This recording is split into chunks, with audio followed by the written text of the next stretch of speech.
Hello everyone. So let's start our EmSAT practice. And in this practice, we will be discussing about linear equations. Let's start with the very first question. Solve the following system of equations. So we are given two equations over here, and we basically have to find out the value of x and y. Now, in order to find the value of x and y, we can either use the method of substitution or the method of elimination. So over here, I will be using the elimination method. Okay, and let's start focusing on eliminating y. So in order to eliminate y, let's multiply this equation with 3. So what will I get? I'll get 12x minus 3y equals to 21. Now let's say this is our first equation and this is our second equation. Now let's just add the first equation and the second equation. Now if we add these two, what will we be getting? Now 12x plus 2x, I'll be getting 14x, and then it's 3y minus 3y, so it's 0. Now on the right hand side, it's 7 plus 21, I'll get 28. So the value of x is equals to 28 over 14, which is equals to 2. And in order to find out the value of y, we just need to substitute the value of x in one of the equations. So let's substitute the value of x in this. So we will be here getting 2 times 2 plus 3y is equals to 7, which means 4 plus 3y is equals to 7, which means 3y is equals to 7 minus 4, right? It is equals to 3. Hence, the value of y is 3 over 3, which is equals to 1. So the value of x is 2 and the value of y is 1. Hence, option A is the correct option. Let's go to the second question. So over here, x and y's are in reciprocal, right? We have to find out the value of x and y. If you see a question like this in which x and y both are in reciprocal, what we need to do, we need to substitute the value of 1 over x as equals to u and the value of 1 over y as equals to v. Now how will this help? Let's see. So if we look at this term, let's just focus on this term for now. What is it? It's 1 over 2x, right? Now I can write it as half multiplied with 1 over x, isn't it? And now we know that 1 over x, we have substituted it to be equals to u, isn't it? So I can write it as half u, right? So let's just do it for every other term. So let's just first of all substitute the value of 1 over x in the very first equation. So I will be getting half u minus v, because 1 over y is equals to v, is equals to minus 1. Okay, and in the second equation, I'll be getting, now 1 over x is equals to u. So u plus half v, right? Because 1 over y is v, and this is equals to 8. Now we got two linear equations, right? The variables are u and v. I'll be using elimination over here again. I'll just multiply the second equation with 2. So what will I be getting? I'll be getting 2u plus v is equals to 16. Okay, and let's say this is our first equation and this is our second equation, and in order to eliminate this v, I'll just need to add them up. Let's just add these two equations up, right? So I get 2u plus half u, and v gets eliminated because plus v minus v is 0.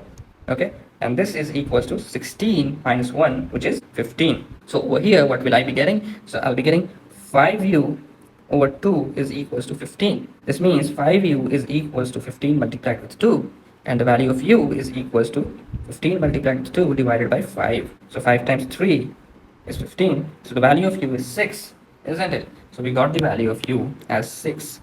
Now what's the value of v? Let's just substitute this value of u in one of the equations. Let's just substitute it in here. So we get 2 times 6 plus v is equals to 16. So it's 12 plus v is equals to 16. We got the value of v is equals to 16 minus 12, which is 4. Okay, so we got u is equals to 6 and we got v is equals to 4. Now remember, what was our u? Our u was 1 over x. So what we got the value of u? We got the value of u as 6 and we got the value of v as 4, right? So we basically got the value of 1 over x and 1 over y. So what's the value of x? So the value of x would be 1 over 6. And what's the value of y? The value of y would be 1 over 4. So we got the value of x and y, 1 over 6 and 1 over 4, which is our, again, very first option. Now let's move ahead to the third question. So again over here, we have to solve for the value of x. So let's just simplify the left hand side. Okay, so we get x plus 3 and 4 minus x. 2 multiplied with 4 minus x minus 3 multiplied with x plus 3, right? And this should be equals to 2x minus 2 divided by x squared minus x minus 12. Okay, now let's just try to simplify the above term. So what will we be getting? We will be getting 8 minus 2x, okay, minus 3x minus 9, isn't it? Now in the denominator, let's just multiply these two terms. So what will we be getting? We will be getting x multiplied with 4. It's 4x minus x squared plus 12 minus 3x. Okay, and on the right hand side we have this. Let's try and simplify the numerator. Okay, so we get minus 2x minus 3x. We will be getting minus 5x. So let's just write minus 5x instead. And now over here, we have got plus 8 minus 9. So it's equals to minus 1. So let's just write minus 1. Now let's just simplify the denominator. So over here, we got 4x minus 3x. Simply x, right? Plus x.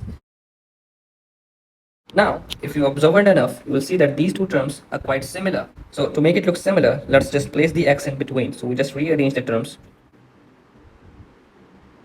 and write it like this. So these two look quite similar. Now, in order to make them similar, let's just take negative 1 as the common thing. So let's take negative 1 as common. Okay, so if we take negative 1 as common, we will just have to flip all the signs. So you have to make it a plus x squared, we have to make it a minus x, and we have to make it a minus 12. Okay, then only you can take negative 1 as common. Okay, now if you see over here, these two terms are same. This term and this term are same, right? So we can just cancel them up. So let's just cancel them up. Okay, so what are we left with? So on the left hand side, we are left with minus 5x minus 1 divided by minus 1. And on the right hand side, we are left with 2x minus 2. Now, all of this is divided by minus 1. So we can simply write it as 5x plus 1, right? And this is equals to 2x minus 2. That means we can just send this 2x to this side and this 1 to this side. We get 5x minus 2x is equals to minus 2 minus 1, which gives us 3x is equals to minus 3. And this means the value of x is equals to minus 1. Hence, the second option, option B, is our correct answer. Now, let's go ahead to the fourth question. Now, in this question, what's given to us? So, the monthly income of A and B are in the ratio of 8:7, and the expenditures are in the ratio of 19:16. If each saves rupees 1250 per month, find out the monthly income of A. So we have to find out the monthly income of A. So the very first information, let's process the very first information. The monthly income of A and B are in the ratio of 8:7. So the monthly income of A and B are in the ratio of 8:7. Let's just write it as 8x is to 7x. A has a monthly income of 8x and B has a monthly income of 7x. And similarly, let's write down the expenditures. So let's write it as 19y is to 16y. Okay, expenditures also remain in the same ratio of 19 is to 16. Okay, now what's the savings? Let's just write down the savings. Now savings would be income minus expenditure, right? The saving of A would be 8x minus 19y, right? And the saving of B would be 7x minus 16y. And both their saving is actually equals to 1250, right? So I can write it like this. 8x minus 19y is equals to 1250, and similarly 7x minus 16y is equals to 1250. So we basically have to solve both these equations and find out the value of x and y. And remember, the monthly income of A is 8x, and that's what we have to find, the monthly income of A. Okay, so let's just solve these two equations. So in here I'll be using the method of substitution. So since we are focused on the value of 8x, so let's just find out the value of y in terms of x from the first equation. So over here 8x minus 1250 is equals to 19y, right? And we can write the value of y as all of this divided by 19, isn't it? Now let's just substitute this value of y in the second equation. So we get 7x minus 16 multiplied with this value of y equals to 1250. Let's take 19 as the common thing for the entire fraction. So we'll be having 19 multiplied with 7x over here, right? Minus 16 multiplied with 8x minus 1250. This is equals to 1250. What's 19 multiplied with 7x? Now this is equals to 133x. So let's just write it down. What's minus 16 multiplied with 8x is equals to 128x. So let's expand out the bracket and write it as minus 16 multiplied with 8x plus, because minus multiplied with minus is plus, 16 multiplied with 1250. Okay, now 16 multiplied with 8x we discussed is actually equals to 128x. So let's just write 128x. The other side we have got plus 16 multiplied with 1250. 133 minus 128, it's 5x, right? So let's just write 5x. So it's 5x. Okay, we have simplified it a lot. Now let's just send this 19 to this side. Okay, now if we do so, we will be having a 19 in the multiplication form over here, and we'll have to remove this 19 from the denominator. Okay, so we are left with this equation now, isn't it? Now this 5x is equals to 1250 multiplied with 19 minus 1250 multiplied with 16. We can take 1250 as the common thing, right? And we can write it as 19 minus 16, isn't it? Okay, and what's 19 minus 16? 19 minus 16 is 3. So we can write it as 1250 multiplied with 3. And what's the value of x? Well, the value of x is you just send 5 to the other side. The value of x is this, isn't it? And if we solve it up, what will we get? So 5 multiplied with 250 is 1250. So the value of x is 750. So we got the value of x. Now remember, we have to find out the monthly income of A. Now the monthly income of A was 8x, right? So the monthly income of A was 8x. So it is equals to 8 multiplied with 750. Now if you do the maths, you will get 6,000, okay, which is our very first option. Now let's move ahead to the next question. Question number 5th. A man can row downstream 20 km in 2 hours and upstream 4 km in 2 hours. Find the speed of rowing in still water and also find out the speed of the stream. When you row in a river, the flow of water also matters. So if you're flowing downstream, okay, if you're flowing downstream, your speed will be higher. The speed of your boat will be higher, okay. And if you're flowing upstream, okay, if you're flowing upstream, the speed of your boat will slow down because water will be flowing in the opposite direction. Okay, let's say the speed of the boat, the speed of boat is x, okay, and the speed of water, the river flowing, is y, okay. Now if you're flowing downstream, okay, so it's your boat's energy and the energy of the water. So what's your speed? Your speed would be x plus y, right? Because your speed is getting added up, right? It's the boat's speed plus the speed of the water. So it's x plus y, that is your speed in the downstream. And this is actually is given, right? It's actually given as 20 kilometers in 2 hours. What's the speed? The speed would be 20 upon 2, right? So it's basically 10 kilometers per hour, right? So let's just write it down as 10. Okay, and 4 kilometers in 2 hours for the upstream. Okay, so in upstream your boat will go like this, right? So your water flow is opposing the flow of your boat. Okay, so the speed of the boat would be x minus y, right? And this is actually is 4 kilometers in 2 hours. So what's the speed again? 4 over 2, just 2 kilometers per hour, right? So this is equals to 2. So we just have to find out the value of x and y. So let's just add these two equations up. We get 2x is equals to 12. We get the value of x is 6, right? And if we substitute this value, we get the value of y as equals to 4. So it's 6 comma 4. Hence option C is the correct option for this one.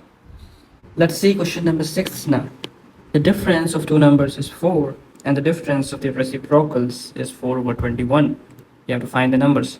So let those two numbers be x and y and let x be the bigger number. Now the difference is 4. That means x minus y is equals to 4. Yeah, the bigger number minus the smaller number should be equals to 4. And the difference of the reciprocals is 4 over 21. So should I be writing 1 over x minus 1 over y is equals to 4 over 21? Or should I be writing 1 over y minus 1 over x is equals to 4 over 21? Which one is correct? This one or this one?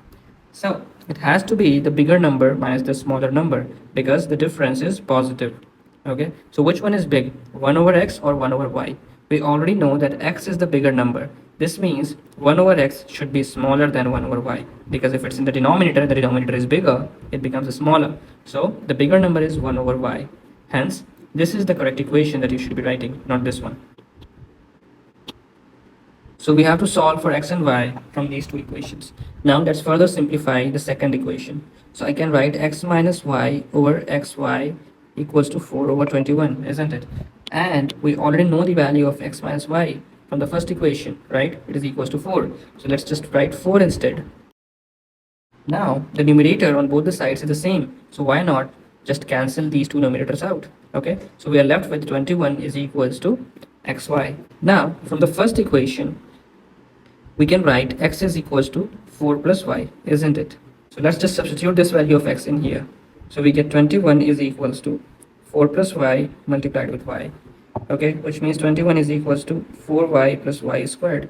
And rearranging it, we can finally write it as y squared plus 4y minus 21 is equals to 0. So this leaves us with a quadratic equation. Well, we can solve this quadratic equation by splitting the middle term. So we can factorize it as 7y minus 3y minus 21 equals to 0. We are left with y plus 7 minus 3y plus 7 equals to 0.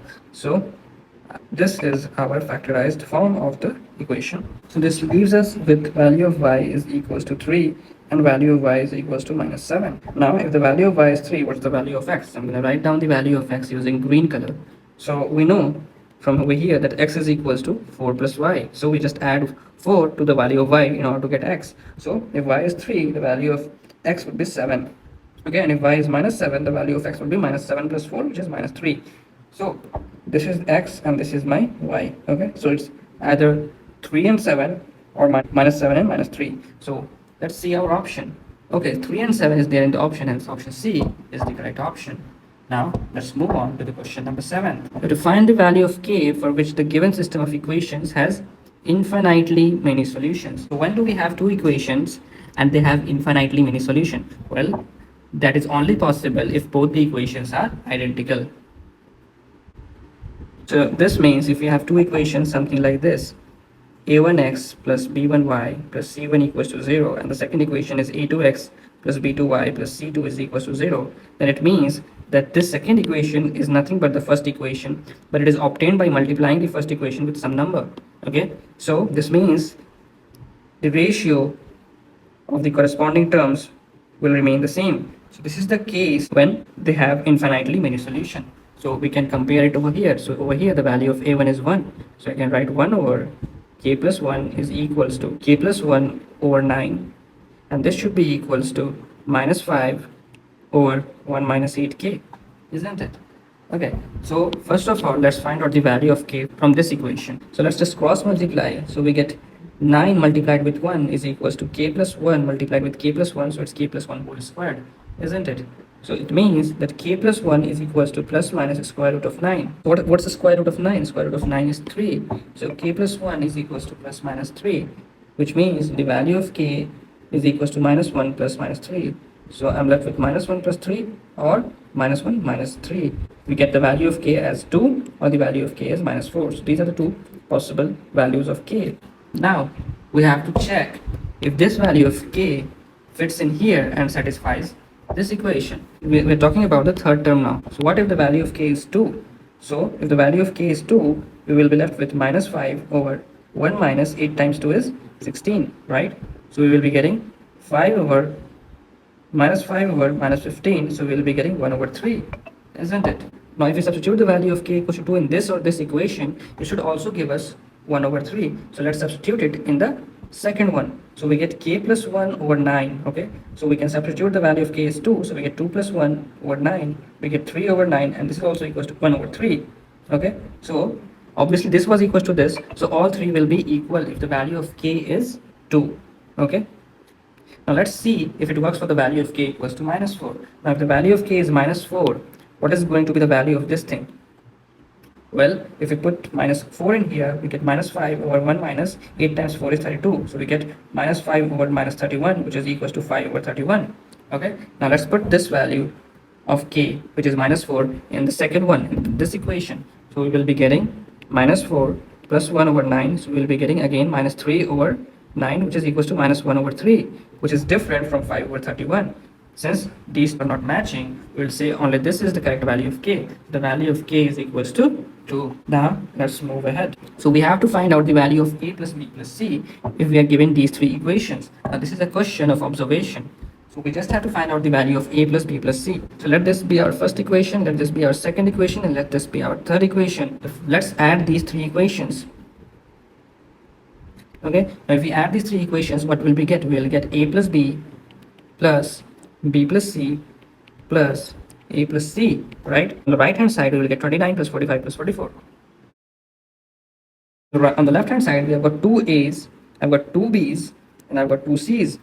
Okay, so I can write it as, I can take two common and I can write it as a plus b plus c, isn't it? And this is equals to, now if we add these up, we will get 118. Okay, so we are left with a plus b plus c is equals to 118 divided by 2. And what is this equals to? This is equals to 59. So the value of a plus b plus c is 59. Hence option D is the correct option. Let's move to the question number 9. We have to solve for the value of x. So let's first of all simplify the left hand side. So we have x minus 1 minus 3x over 2 whole divided by 4, right? Okay, so first of all, let's just simplify this part. Okay, so if we simplify this part, I'm doing it separately over here, we'll be having 2 minus 3x over 2, right? So let's just erase this and write this over here. Okay, now let's try and simplify all of this. Now, how do we simplify all of this? So this is basically 2 minus 3x over 2 divided by 4, isn't it? Or I can write it as multiplied with 1 by 4, right? So what does it become? It becomes 2 minus 3x over 8. So I can write it as 2 minus 3x over 8. So let's further simplify it. So we get 8x minus 2 minus 3x divided by 8, isn't it? So if we simplify it, what will we be getting? 8x minus 2 plus 3x over 8. And this is equals to 11x minus 2 over 8. So let's just write 11x minus 2 over 8. Okay, so we have simplified our left hand side. Now let's try and simplify our right hand side. So first of all, let's simplify this part on the right hand side. Okay, so what is this? This is basically 4 times 2 is 8, so it's 8 minus x over 4, right? So I can write it as 8 minus x over 4 divided by 3, isn't it? Again, if we do the same thing that we did over here, so it's basically 8 minus x over 4 divided by 3, right? So I can write it as divided by 3, right? And division by 3 is same as multiplication with 1 over 3, right? So this becomes 8 minus x over 12. So I can further simplify it down to this. Okay.